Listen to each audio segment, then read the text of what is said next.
Welcome to the Shekhinah Wellness Centre. With a lot of debate raging about, am I doing the right thing? Locking myself down, protecting the welfare not only of myself, but of others in my community. Is that the decent thing to do? Or am I relinquishing my human rights, my civil responsibilities to myself and to my family to feed those to whom I am accountable and responsible? What is the right thing to do?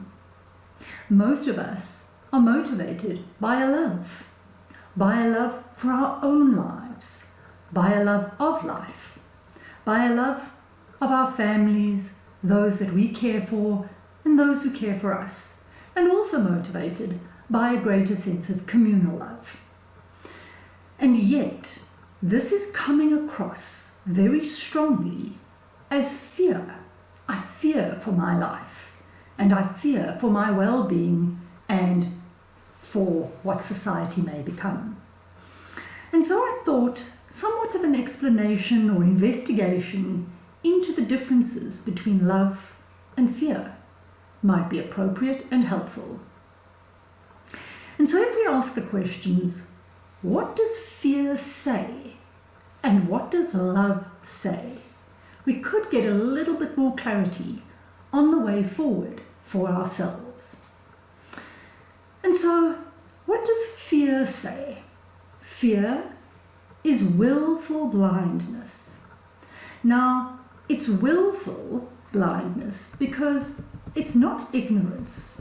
It's not the same as I do not know. Willful blindness is choosing to see only that which suits my worldview, which suits my perspective, which concurs with my belief system and suits my agenda. That is what I will see, that is what I will quote, and I will be able to find plenty to substantiate my beliefs. And so those are the articles that I will quote and use to substantiate my choices and behaviors. And I will defend that at the cost of anyone else's life. And so that's what fear says. What is love's response to that? Love is truth-seeking.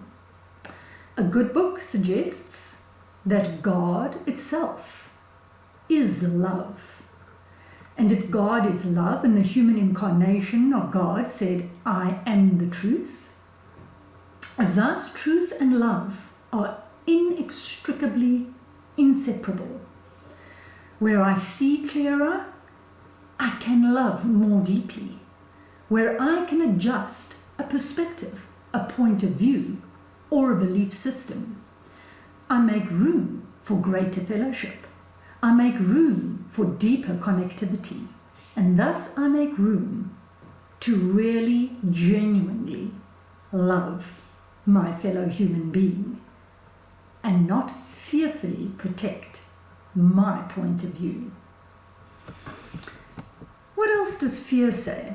Fear, and specifically related to this current pandemic, says, there's nothing I can do. This is the way it is, and I need to protect myself. How does love respond? Love says every situation is subject to change, for the better. Where I can apply greater insight, where I can gain knowledge and wisdom from listening, from thinking, from observing, I can alter my reality and the reality of very many others. What does fear say? Fear says, I may as well hopelessly surrender to a situation over which I am powerless anyway. My only choices are to run or to hide from. That's what it is. Fear says run. Fear says hide. What does love say? Love is the constant striving to face a situation head on, face to face, eyeball to eyeball, May it cost me some very valuable things? Sure, I will face it anyway, because love does not run or hide. Love looks a situation head on. Love is acknowledging, either within myself, gently acknowledging, within myself or within my world, what could work for the better, greater good of society and what doesn't.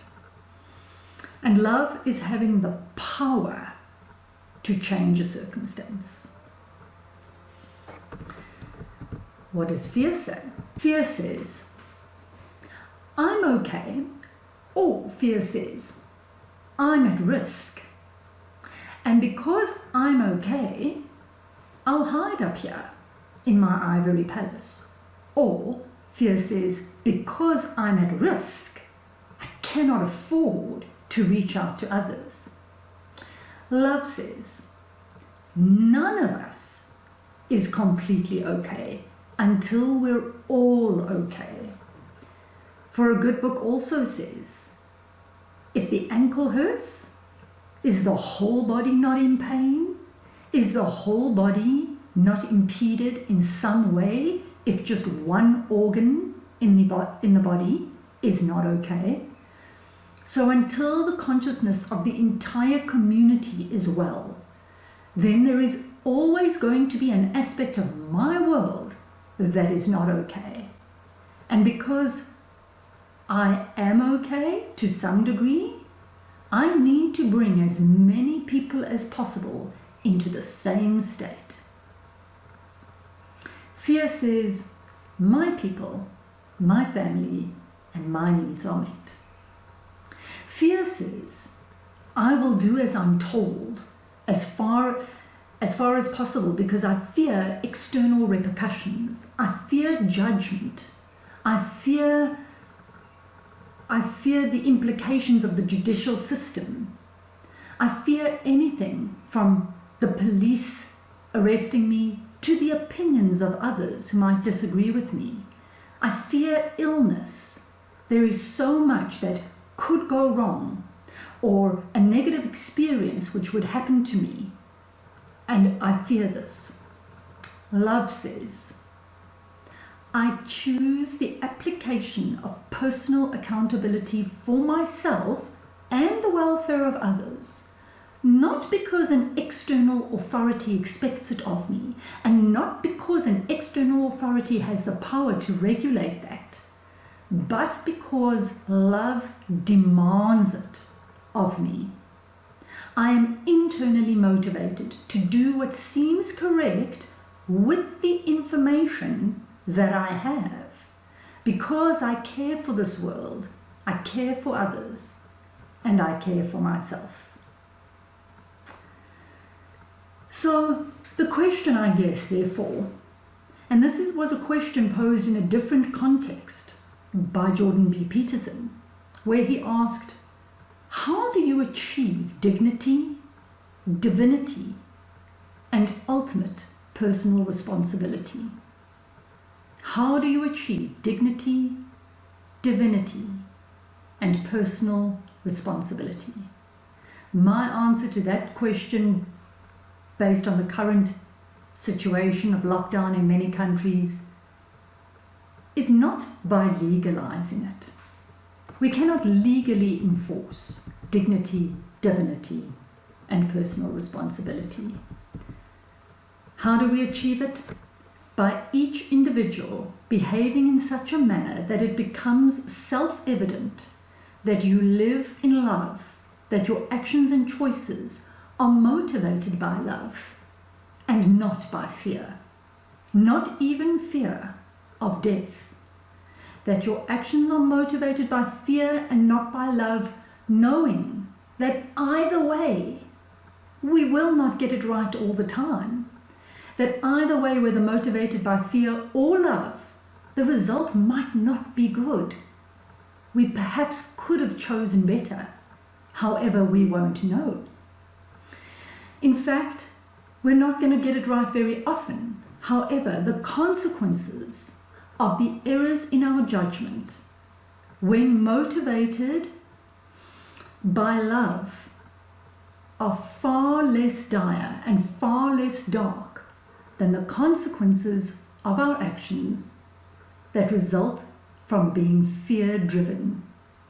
And that in itself is a success and a win. For it is not how we die that actually matters, but why we lived in the first place. Fiona D'Souza, Shekhinah Wellness Centre.